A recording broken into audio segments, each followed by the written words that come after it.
Sugeng siang para anak negeri, aku Abizar, aku area asli Pasuruan. Aku akan keliling daerah Ranograti, Kabupaten Pasuruan. Aku akan menangkap ikan endemik dari Ranograti dan mengolahnya dengan bumbu daun pisang. Ayo, ada yang tahu namanya? Di Desa Rejoso, aku akan panen bandeng di tambak dan mengolahnya jadi otak-otak bandeng dan pindang bandeng. Oh iya, ada yang suka petis ikan? Aku akan bikin petis ikan dari sari ikan tongkol di Desa Nguling. Dan kita olah dengan ayam kampung. Seperti apa ya hasilnya? Ikuti aku terus ya, Rek.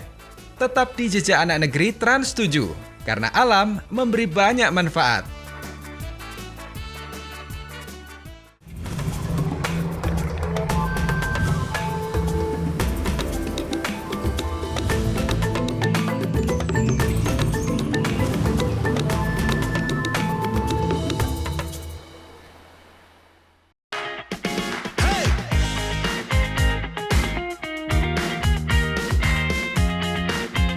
Pagi-pagi sekali bapak-bapak di Desa Rejoso udah pada turun ke tambak nih. Mau pada ngapain ya? Pak, Mas, apa jenengan iki, Pak? jaring bandeng. Kalau sakit gini wong ini, Mas? Oke, saged.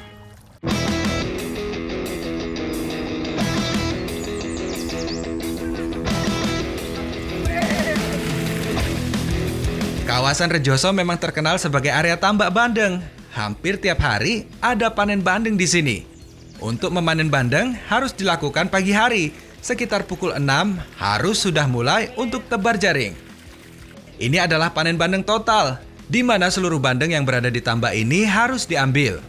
Air tambak sudah mulai dibuang sejak semalam, dan pagi ini semua ikan bandeng dibiarkan pada area penangkapan yang sudah dibatasi oleh jaring yang berada di sisi kanan dan kiri. Untuk panen total, biasanya dilakukan 3-4 kali lempar jaring. Bandeng yang sudah terjaring akan langsung dimasukkan ke dalam serokan jaring yang super besar. Lalu tebar jaring lagi dilakukan untuk menangkap bandeng yang belum ditangkap. Waktu panen ideal bandeng adalah kisaran 4 hingga 6 bulan untuk mendapatkan hasil yang maksimal. Namun, beberapa kasus bandeng dipanen total karena ada penyakit. Agar bandeng tidak banyak yang tertular, akhirnya dipanen total dan tambak harus diberi obat agar bisa dimasukkan bandeng lagi. Daerah Rejoso ini memang tempatnya tambak bandeng dan saat ini kita sedang memanen bandeng dengan usia sekitar 3 hingga 4 bulan. Nah, ini udah pada nunggu nih bapaknya nih untuk diangkat di gedung. Yuk, mari Pak, diangkat. Yuk, mari. Yuk. Setelah semua ikan dimasukkan ke dalam serokan jaring, bandeng lalu dimasukkan ke dalam drum. Dalam sekali panen total, bisa mendapatkan ratusan kilo. Bahkan jika bandeng yang dihasilkan berkualitas, bisa mencapai 2 ton. Tidak hanya pemilik tambak, tapi para pedagang sudah siap di pinggir tambak untuk mengambil bandeng dan disalurkan ke pasar-pasar. Dari hasil panen bandeng ini, didapat ada 25 drum. Sekarang, saatnya menimbang berapa kilo tiap drumnya. Ikan bandeng dipanen dari tambak, sekarang lagi ditimbang dan satu drumnya kurang lebih 25 kg. Setelah ini akan dibagi-bagi pada para pedagang dan diperjualbelikan di pasar. Setelah ditimbang tiap drumnya, pemilik harus menghitung berapa jumlah bandeng di dalam satu drumnya. Satu drum bisa berisi sekitar 300 ekor bandeng. Selanjutnya para pedagang akan mengambil bagiannya masing-masing dan langsung didistribusikan ke pasar.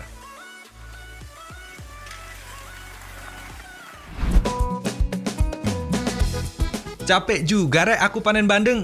Jadi lapar nih. Enaknya kita bikin olahan yang menarik nih.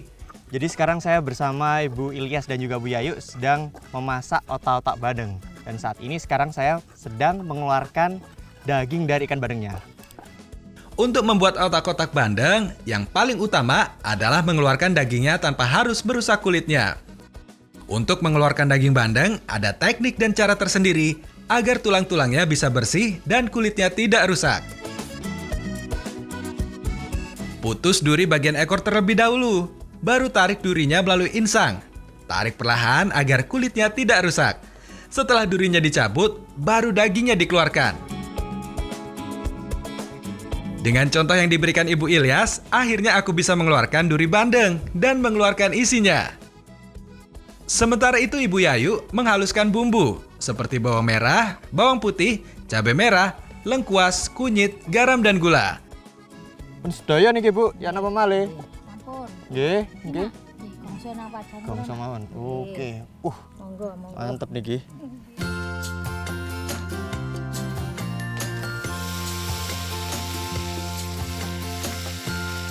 Aku menumis bumbu hingga harum, sedangkan Ibu Yayu melembutkan daging bandeng hingga durinya hilang dan Ibu Ilyas menyiapkan telur. Sama niki Bu. Kalau tambahi santan nggih. Aduk bumbu bersama santan, jangan sampai santannya pecah ya. Setelah daging bandeng benar-benar lembut, campur bersama bumbu. Aduk hingga daging tercampur dengan bumbu dan santan. Pun niki Bu, wonten campur sedaya niki. Terus Ikan, telur masuk. masukin telur nggih.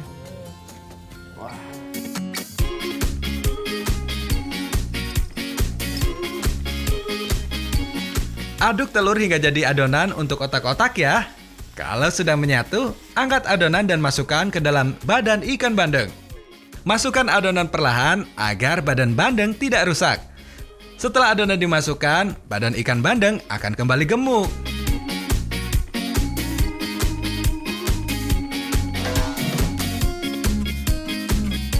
Selanjutnya kukus bandeng dengan daun pisang. Pengukusan untuk mematangkan bandeng dan agar bumbu menyerap ke seluruh bagian kulit bandeng. Butuh waktu sekitar 45 menit agar bandeng matang.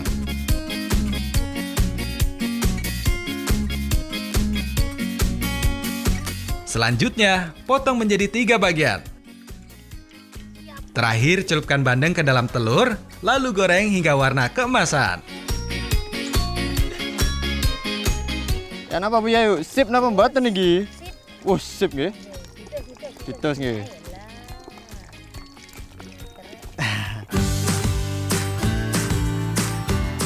Ini dia hasil masakanku bersama Bu Ilyas dan Bu Yayu, otak-otak bandeng.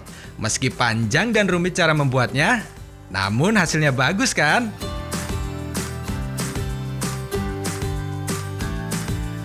Kalau udah jadi otak-otak bandeng seperti ini, jangan takut karena durinya pasti dipastikan sudah bersih. Asam lemak omega 3 pada bandeng bisa menyaingi ikan salmon, tuna, dan tongkol. Jadi otak-otak bandeng ini nggak ada durinya sama sekali. Dan habis proses kukus dan juga digoreng, dagingnya makin gurih dan juga enak dimakan. Jadi makin meningkatkan nafsu makan. Nggih Bu nggih? Nggih. Dengan mengonsumsi ikan bandeng, akan menjaga kesehatan dan fungsi otak, sehingga meningkatkan daya ingat dan konsentrasi, serta mencegah pikun atau demensia.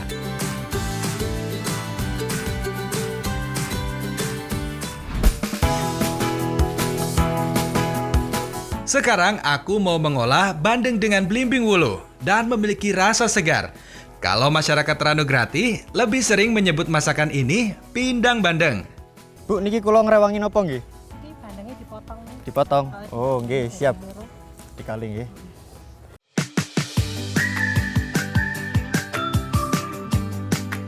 Kali ini aku akan memotong bandeng. Untuk membuat pindang bandeng, baiknya bandeng berusia 4 bulan dan dipotong jadi 2 bagian agar mudah untuk mengolahnya. Sedangkan Ibu Titin dan Ibu Sugiyarti menghaluskan bumbu pindangnya seperti bawang merah, bawang putih, jahe, kunyit, garam, cabai rawit, dan kemiri. Terus mari Mas motongi. Nggih, pun sedaya niki Bu. Terus napa malih niki? Diparingi jeruk. Tambahkan perasan jeruk untuk menghilangkan bau amis pada bandeng. Setelah itu, tumis bumbu yang sudah dihaluskan sampai harum. Tambahin serai Mas. Tambah serai. Iya. Oh nggih. Cek napa niku Bu tambah serai? Tambah wangi. Wah. Tambahkan air secukupnya. Aduk hingga airnya mendidih. Lalu tambahkan laos dan juga bandengnya. Tambahkan kecap manis. Aduk perlahan agar meresap bumbu ke dalam ikan bandengnya. Niki dinteni berapa lama Bu? Masak sampai umut nggih? 15 menit nggih. Selanjutnya masukkan belimbing wuluh, daun salam, dan irisan tomat.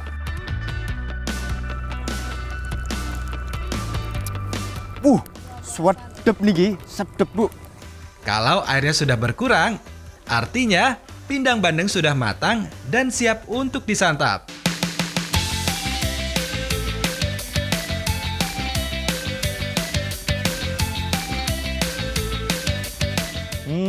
Pindang bandengnya udah jadi nih. Jadi nggak sabar nyicipin rasanya gimana. Yuk, monggo Bu, makan sareng-sareng. Wah, pas banget sore-sore makan yang seger-seger kayak pindang bandeng ini. Pindang Pasuruan tidak seperti yang ada di daerah Sumatera, yang identik dengan kuah bening. Di sini pindang berwarna kecoklatan, dan karena tambahan dari kecap. Jadi rasa pindang bandengnya tuh manis, gurih, asin, apalagi ditambah sama belimbing hulunya. Makin kerasa asam dan makin bikin kita lapar. Yuk, monggo Bu, ditambah lagi. Ikannya masih banyak nih.